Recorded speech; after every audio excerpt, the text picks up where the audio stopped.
I'm the beef baiting, bad blood bathing, bug bed butcher, bad bitch blazing, backbreaker, beat both bodies is beat, bruised, bone broken, bad boy big, beyond beef, booster blaster, bump burners behind you bum bitches, blister buster, bump burner big as a biscuit, bet balls bounce between a bitch butt, board begging to go beneath, but it's a blast when she bust, born best style, Brooklyn beside Brownsville, blocks from Bushwick, back in birds with Berettas, back grabber, back snapper, back and bullets on you bullshitters, the backstabbers, bet nothing, bum ballers bugging, better beat a boy back bottom with a belt for bluffing, the crib walker, crisscross a cream coughing, cats couldn't kill a cold from COVID coughing, I'm cautious, cop and candy continue to call chubs, stop playing with me, man. You're now watching Rhymes and Politic. Check it out. Spit the balls. Yo, check it out. It's your right-hand man, Cise. You're now tuned into Rhymes and Politic. We got a special guest for y'all today, man. Y'all gonna love this one right here. When we talk about 90s golden era hip-hop, this brother and his brother was the spearhead of that hardcore movement, man. These brothers are songwriters, producers, actors, entrepreneurs, and they rep Brownsville to the fullest, man.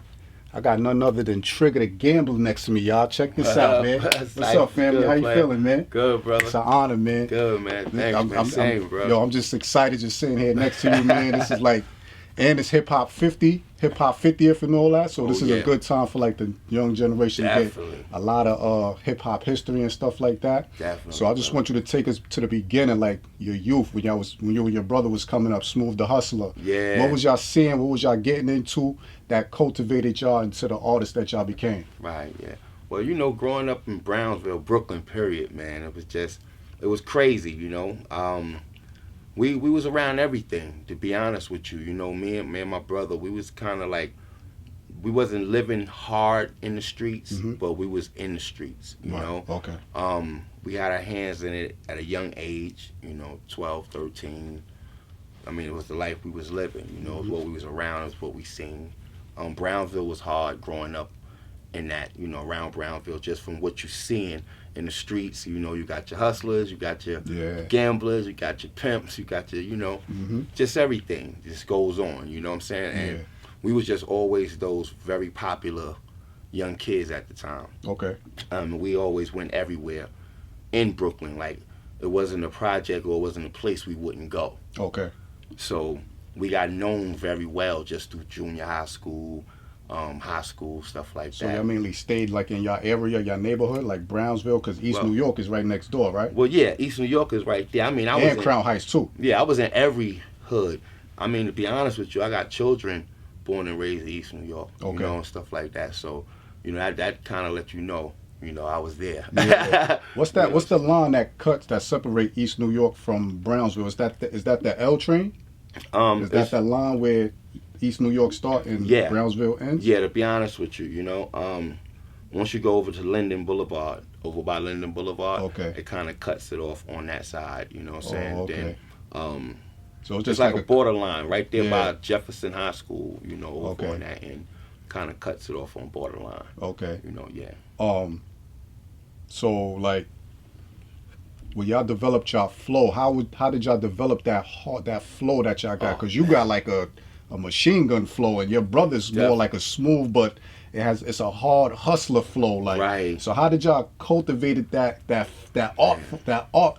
style right there? To be honest with you, I watched Smoothe. So he started first, right? Like, Smoothe was the first rapper, like, in my hood, period, that we even knew about. Like, growing up, Smoothe would walk around with black and white notebook in the park. The composition book. Yeah, while all of us was doing everything else, everybody would be like, yo, what's up with your brother, man? He always got a book in his hand. Like, you know what I'm saying? And everybody, even the adults, would be like, you know, yo, that's going to be a smart kid when he get older. All he just kept a book. Yeah. He was very smart. He knew math like back his hands. He was in every spelling competition you could think of as a kid. Because he the older brother. Yeah, he 1 year older than me. So he was already outside and you kind of followed his footsteps? Yeah, I kind of followed more his footsteps on just watching him far as him rapping and stuff. Because we both was in the streets far as like just acting up and doing us. But he got more focused on his craft when it came to that. Because I wasn't into rap. You know, to be honest with you. Okay. I was doing a lot of other stuff. You know what I'm Right. saying? I was doing everything else. And Smooth used to be like, yo, man, you need to do something different, you know? Yeah. And just me being just Trigger, I'm out there. I was more like, I'm going to hold my brother down on what he do. No doubt. And I'm like, you rap, I got you. Okay. Like, I'm with the street homies, this is what we do. And you know what I'm saying? So when I saw him, he had got into a situation where DR Period and him was working together, and DR was shopping his music and shopping stuff for him. Yeah. And, you know, he did a little time and came home. He was telling me why he was in there. He was like, yo, man, you got to get serious. Because when I come home, I'm straight serious. Right. Like, I'm making this happen, whether you like it or not. That's what's up. Whether anybody behind me. Uh-huh. You know, and I knew he was always serious because he was a loner when it came to, like, doing things on his own. Oh, okay. You know what I'm saying? Smooth was just like, he a brainiac dude and just be like, I want to do this, and he won't tell nobody. He'll just go do it. Right. Oh, okay. You know what I'm Wow, saying? And that's just come back crazy. with the result. Yeah. On the results, you know? So I'll be like, wow, all right. So once I saw that, and he came home and they was kind of focused on that, I got focused. Well, how old was you? At that time, me getting focused on music, I was about more 17, 18 years old, getting more focused into it. You know, because you dabbled with it a little earlier, like 12 or something like that? Yeah, I dabbled early, 12, 13 years old. Okay. Had a situation that I was with a crew of my homeboys. They're older at the time. They had a party going on in Queens in Trafalgar Square. At the time, I remember this bright as day. It was LL Cool J, I think 21st birthday. Wow. Or something like that. Yeah. I think. Big up to L. Shout it was out. like, yeah, you know, it was like his 21st birthday or something like that. And they threw the party there and they snuck me in. I went with, I was with a whole bunch of guys from Cold Chillin' at the time, which was Granddaddy IU, God bless his soul, Bismarck, God bless him. Yeah. I was with my homie Big Bam. Big Bam was taking me around, and he took me there. And then they gassed me to jump on the stage and take the mic from, it was Buster Crew. It was like they had a crew, somebody was performing. And I got up there, I took the mic, and Was Buster, you nervous?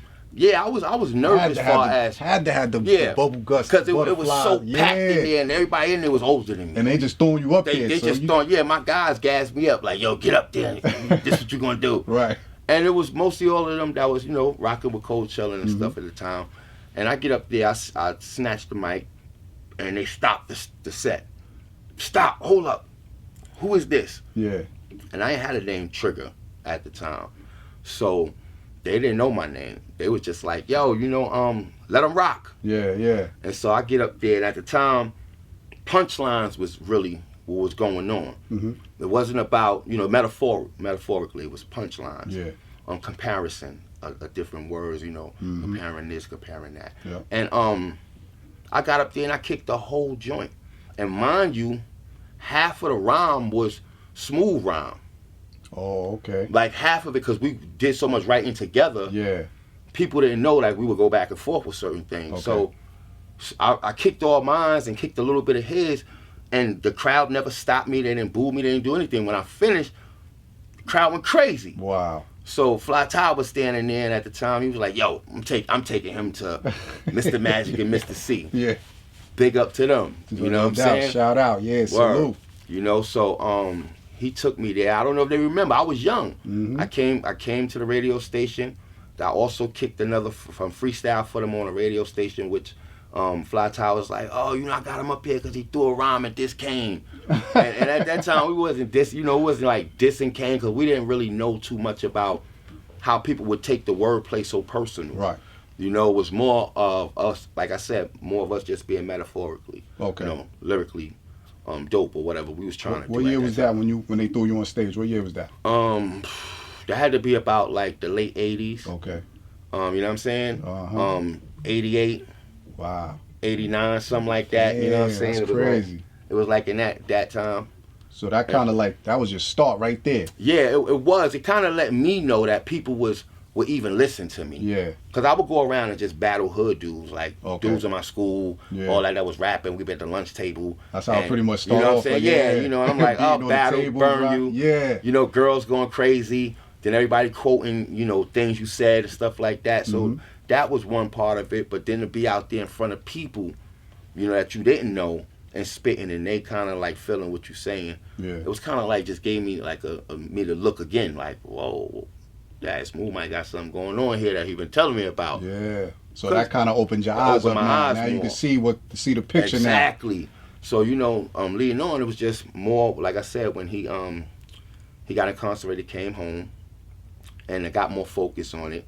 I was at a video shoot, which was M.O.P. Oh, which one? How About Some Hardcore? Ooh. You know what I'm saying? And you was in that video? Well, I didn't get in the video. I was there the whole day. Okay. I was on the set. I was there the whole day. I was more trying to learn the other side of it. Just watching how they film. Yeah, the whole process. Yeah, none of us was in that position before to really know how that worked. Right. And I knew Smoothe was coming home, and I'm just like, well, Smoothe gonna have to be doing this soon. Right. So let me pay attention. That was smart. That was a small move that you did. Yeah, That's you know, dope. let me pay attention because everybody else was like, oh, I'm gonna get a video, I'm gonna get. But I knew them, you know, as growing up, we all knew each other, and also I understood at that time that we had crews and groups and things like that, and a lot of times you had to get your crew out there. Right. Okay. You know what I'm saying? People got to know who's your team. Yeah. And because we have so many of everybody else, people just like, who's that? Who's that? Who's this? Yeah. You got to explain so much. Right. I was already hip to a lot of that young. So DR was like, yo, come on, get in the video again. And I'm like, nah, let them do their thing. I mean, it was respect there. Right. It wasn't like they was like, nah, you can't get in the video, none of that. Right. It wasn't that, you know. That's dope. Yeah. So DR brother was like his brother called Kenny, his name was Kenny G. He was a producer also. Okay. So they wanted to start a hip hop, you know, a freestyle cipher going on. So you know me, I'm there. I do what I do. Right. And DR brother's like, oh my God. Like, he looking at D like, yo, what's going on? Yeah. D like, Trig ain't serious. Yeah, what we doing? He like, Trig ain't serious. So I'm standing there, I'm like, D, I mean, yo, I'm here, man. Like, you know, I got my brother back. Like, it's what it is. Right. And Kenny just was so, he was just so on me, like, yo, what you doing today? I want you to come to the studio. Yo, that's and dope. I was getting money, you know what I'm saying? That's dope that you even had people that was like, they saw something in you. They did. To kind of like, you know, really push it, right? And it was Kenny G. I ain't gonna lie, cause nobody else had gave me that solid input. Like, yo, man, I want you in the studio. Exactly. Yeah. I got a track for you. Yep. And I'm like, what? I'm like, you don't even know me really, like, but you hear my style. See, as a producer, I didn't know at the time. Like, a producer could hear you and be like, I got something for that. Right. So at that time, you know, I'm just like, all right, I'm coming down there to see you. So I go to see him at the studio. And when I go to see him at the studio, he got a banging joint for me. Damn dope. So DR sitting in, DR like, Trig, you need to get focused. And I'm like, D, I'm trying to do. He said, all right, you serious? You want to get focused? I said, yeah. He said, all right, I got a track for you too right now. Yeah. He said, we're going to see how focused you are. Yeah. And he said, and this goes for you and Christ. He said, because Christ come down here, Christ be hollering, you know. He said, but y'all ain't bring me nothing that's solid, that's going. So I'm like, all right, D, give me something. So D gives me, he gives me Broken Language beat. There you go. That's where it starts, right there. I can't wait to hear this story. I'm like, yo, you gotta forgive me. I can't stop smiling, my brother. I'm just so happy to just sit here and hear these stories. I love when I hear these hip hop stories because it just feeds my hip hop soul and all that. You know what I'm saying? And these are the stories that people want to hear. Like, definitely. You know what I mean? Especially from like you and like your brother Smoothe Da Hustler. Yeah. Y'all dudes are like rare gems. Y'all dudes are like stones in the pyramid of hip hop. You know what I'm saying? Man, I really appreciate So these that, stories, you know? we want to hear these stories. Like, right, definitely. So, and I got them for you. You know what I'm saying? How did you and DV Elliott's Christ hook up and all that? Well, me and Christ used to go to school together. Me and Christ was in junior high school together. Funny story how me and Christ met, man. We was in Christ was in a grade lower than me. Okay. But we used to always be in the gym. together. And I really love for Christ to tell his story because he have you dying laughing. We gotta get with you, behind bro. it. He's in New York. Christ, he's in New York. I'm gonna get. We're gonna connect Christ me with is a them. funny We're gonna dude, get him man, on the show. When it comes down to anything he's explaining, he tells the truth all the time. Yeah. So it's just like it makes it more funny because that's when you really listen to him, you really know where he was at that moment. Right. Yeah. But when Christ explained it too, he goes, I used to come in the gym. I used to have a lot of people around me in the gym. I was very popular in school. And I come in there and, Christ came in and I'm on the bench. I'm sitting down. We just finished playing basketball. And Christ come in. He see girls and people there. They wiping my head. Like, he see girls. You know what I'm saying? And Christ is like, he looks like, what the fuck is this? Right. Like, you know what I'm saying? And I'm sitting there and he comes over. He introduced himself. And at the time, I had saw him dance. Christ was a dancer too. I saw him dance. And I used to tell my boys, I'm like, yo, this nigga dope. Yeah. Like, this nigga, he get it in. And a lot of people didn't know I was a dancer. Oh, okay. They didn't know I was a dangerous dancer. Yeah. B-boy? All of breaking? it. Breaking was a little bit more in it, but more hip-hop. Got you. Okay. And in my school at the time, I had a dance teacher named Miss Baker.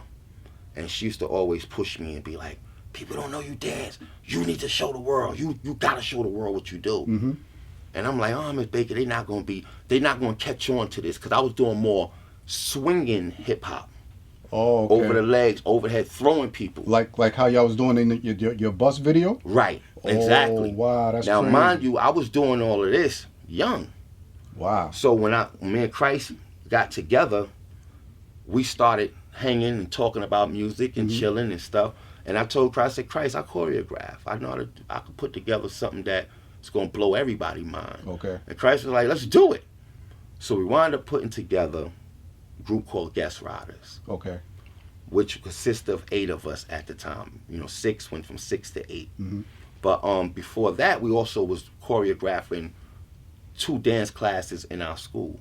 Oh, okay. Wow. So which had 70 students in the overall class. And me and Christ, I would make the routines up, and Christ would help me, and we would actually teach 40 girls, 30 guys separately. Okay. Yeah. Then bring them all together and work together. Well, we started winning first place all the competitions our school would do. Okay. So we had a thing called Town Hall we went to. We won that. That was one of the biggest final competitions for us. We wound up winning that. And so after that, we just was more like, okay, Smoothe is rapping. We're going to go dance behind Smoothe. Okay. There was this place called an All-Star Talent Search. And All-Star Talent Search was nothing but dancers, and you could do anything you want. You could rap, you could sing, you could do whatever. But it was big for the community. Okay. So every borough was a part of it. They would come to the All-Star Talent Search. So we got into competition, and the minute we got into competition, we blew the walls off. 12 competitions in a row, first place. Damn. From everybody around. These are groups from around the world, from everywhere. Wow. That's coming there to perform. Yeah. Okay?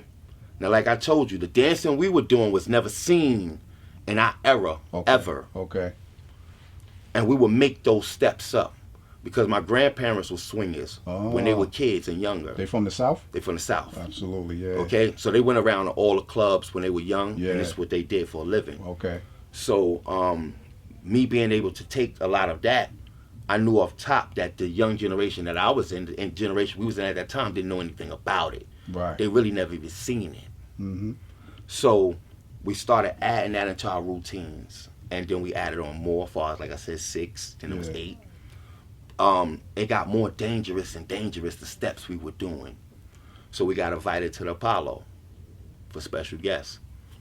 So we came to the Apollo, tore the Apollo down, special guest. Yeah.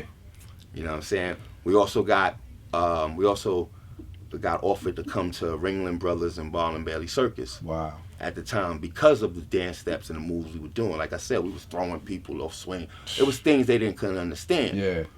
And I can give you a perfect example of what it all looked like if you go back to He Got Served. All of those steps that was in that movie came from all of what we was doing in the All-Star Talent Search.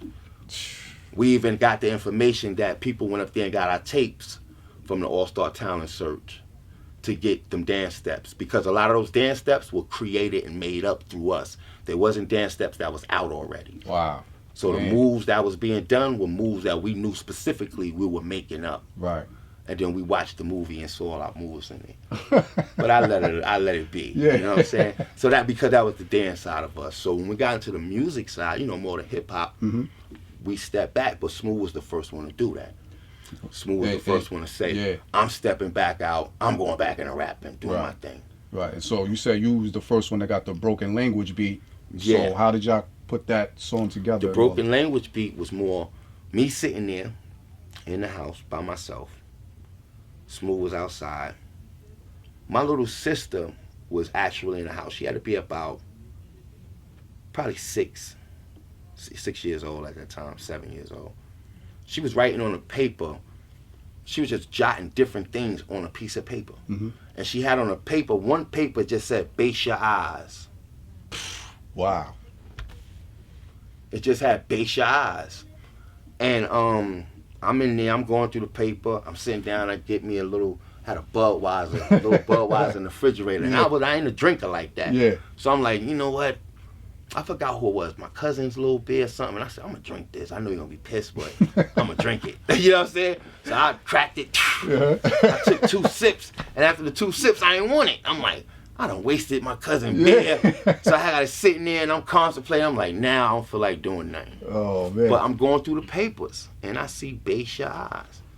And I'm just looking at it and I'm like, I got the pen in my hand, I'm looking, like, "Base your eyes." I'm like, on the guy that has no kind of worries if I die, so pussy clot try. So off just that line, you was able to follow up behind I followed right behind that line all the way till I got to rap beginner, like dimmer, 3 knockout count winner. And I stopped there. Then I reread it from the top back down and was like, oh shit. Me and Smooth freestyles like this, battling each other. Okay. But I never thought to put it on paper to even see the cadence of it, the way it was structured. Right. You know what I'm saying? Because we so used to doing it off the head at each other. Nigga, I'm this, I'm that. Yeah, I'm this, I'm that. You know. And so to go there with it, when Smooth walked in the door, I was like, yo, check this out real quick. And mind you, the beat of Broken Language wasn't even the full beat. It was just boom, boom, boom, boom. No change up, no switch ups, no nothing in it. It was just boom, boom, boom, boom, boom. So when you wrote the first couple bars, you wasn't even letting the beat play. You was just acapella. I was acapella on that, doing the first bars on that. Yeah. But then when I played the beat, it was just so repetitive, it wasn't doing nothing else. Oh, right, okay. So when I got to the Death Threader, Cinder, it kind of felt good because the beat was so repetitive. Yeah. And I knew what the wordplay that I was going to put on it, that was repetitive. Like, you know, so to me, it kind of fit. And so I did it, and Smooth came in and listened and was like, hold on for a minute. He walked in the room. So I'm thinking that he wasn't paying no attention to it. He come out the room with a whole 16 bar. You know what I'm saying? And I'm like, he like, yo, when you got that joint you was writing? I said, yeah. He said, say it again.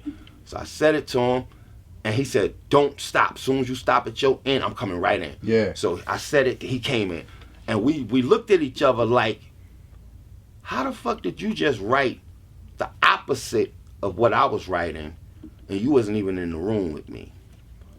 It was like it was like knowing each other, but not knowing what we was gonna say, but knew I'm not gonna say half of the shit he say because he's a hustler.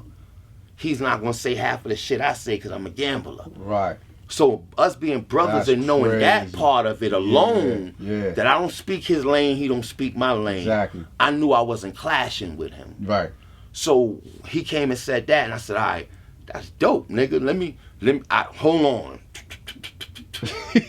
Listen to this. Yeah. He like, oh shit. So now it started coming together. Now it's me and him like, hold on. He go in the room, coming back out. I'm coming in his room. Yo, listen to it. He like, nigga, let's just finish it. We gonna finish it, and we finished it. We still didn't have like who gonna say what, how you gonna say it, when we gonna say it. We didn't have that down. Yeah.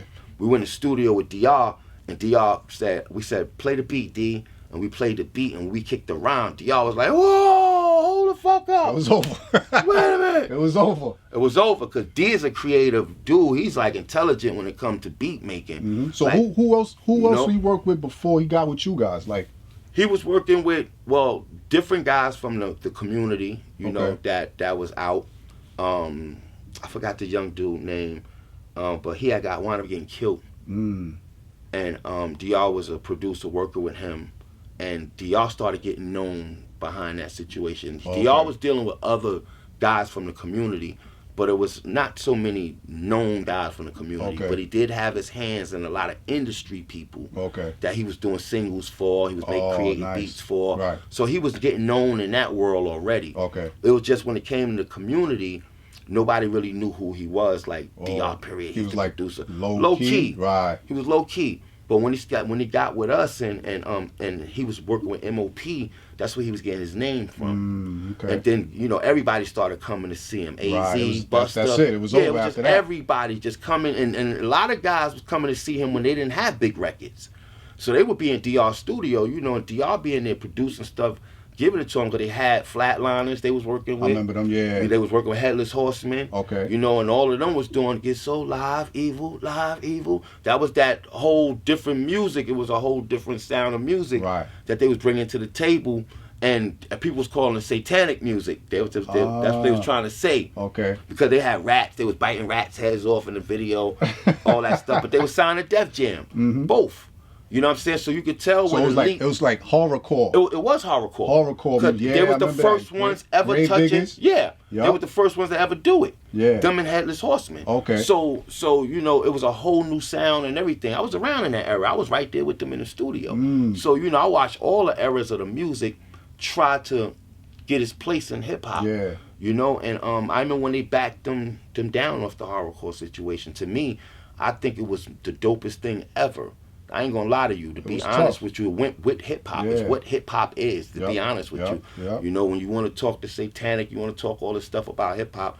I mean, they gave the blueprint from the beginning of it, and then they destroyed it because they didn't want it to really be shown and seen for what it really was. And that's what, to me, that's what it was. So like you and M.O.P, y'all was like the main, like, cause I'm gonna say like Brooklyn MCs. I could hear the difference between a Brownsville MC from a Bed-Stuy MC, because y'all got like it's like a real gritty, hard. Bed-Stuy is more of like a smooth hustler tone. The tones is different. You can hear it in the tones and all that. Man. Totally different, to be honest with you. You know what I'm saying? M.O.P, DR brought that out of them. You know, I think to me, M.O.P would have been a dope hip-hop rock group. I think they would have went way more further just in that alone because they were the first ones doing it. Yeah. You know, I mean, it depends on what you talk about when you're kind of trying to create that sound, because I learned that from Ice. From him doing rock. And me writing music with him for rock.